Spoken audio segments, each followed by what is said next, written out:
بسم اللہ الرحمن الرحیم۔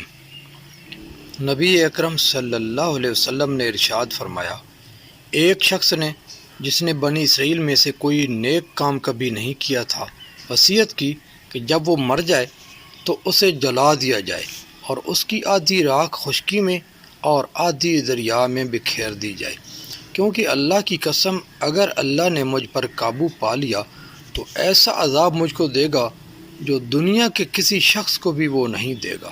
پھر اللہ نے سمندر کو حکم دیا اور اس نے تمام راکھ جمع کر دی جو اس کے اندر تھی۔ پھر اس نے خشکی کو حکم دیا اور اس نے بھی اپنی تمام راکھ جمع کر دی جو اس کے اندر تھی۔ پھر اللہ تعالیٰ نے اس سے پوچھا، تو نے ایسا کیوں کیا تھا؟ اس نے عرض کیا، اے رب، تیرے خوف سے میں نے ایسا کیا اور تو سب سے زیادہ جاننے والا ہے۔ پس اللہ تعالیٰ نے اس کو بخش دیا۔